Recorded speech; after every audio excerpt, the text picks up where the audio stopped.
महाराष्ट्र शासनाने 2 जून रोजी पुण्यश्लोक अहिल्यादेवी होळकर शेतकरी सन्मान योजना जाहीर केलेली आहे।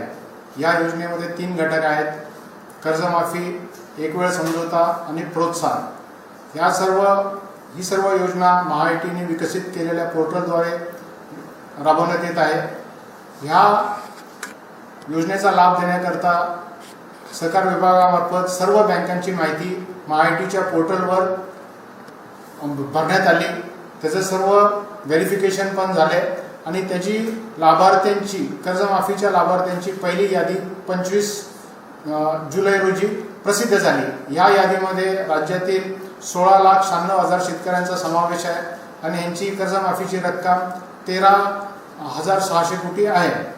तर या सर्व शेतकऱ्यांनी आपलं आधार प्रमाणिकीकरण करायचं आहे। आधार प्रमाणिकीकरण केल्यानंतर त्यांना लाभ त्यांच्या थेट बँकेच्या खात्यामध्ये जमा करण्यात येईल।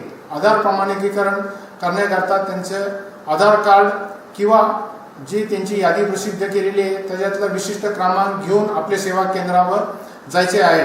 ज्या शेतकऱ्यांनी ॲग्रीस्टॅग फार्मर आयडी काढलेला नाही त्यांना ॲग्रीस्टॅग फार्मर आयडी काढणे आवश्यक असेल। काही ठिकाणी थोड्या अशा तक्रारी आलेल्या आहेत की गाव पातळीवर जी यादी प्रसिद्ध झालेली आहे त्यामध्ये कमर्शियल बँकेचे जे NPAचे अकाउंट्स आहेत त्याची रक्कम चुकलेली आहे।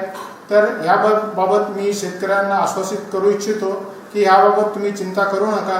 आपण आपल्या बँकेच्या ब्रांचमध्ये जाऊन तपासावे। तिथं आपली 31 मार्च 26ची थकबाकीची रक्कम दिसेल किंवा तुम्ही आपल्या सेवा केंद्रावर गेल्यावर देखील तिथल्या स्क्रीनवर तुमची 31 मार्च 26ची रक्कम दिसेल। ती रक्कम बरोबर असल्यास तुम्ही आधार ऑथेंटिकेशन करावे। 31 मार्च 26 नंतरचं जे व्याजाची रक्कम आहे ह्याची जबाबदारी बँकेने घेतलेली आहे, त्यामुळे तुमचं संपूर्ण कर्ज माफ होणार आहे। आणि ह्या उपरक्ष कोणत्या शेतकऱ्यांना काही इतर अडचण असली, जसं त्याचं नाव चुकलेलं आहे किंवा आधार नंबर चुकलेला आहे किंवा खाते क्रमांक चुकलेला आहे, तर त्यांनी पोर्टलमध्ये ग्रीव्हन्स रेज करावं, जेणेकरून त्यांची तक्रार जिल्हाधिकाऱ्यांकडे जाईल आणि जिल्हा लेव्हलच्या समितीमार्फत त्या सर्व तक्रारीचे चौकशी होऊन त्याला लेखी उत्तर दिले जाईल।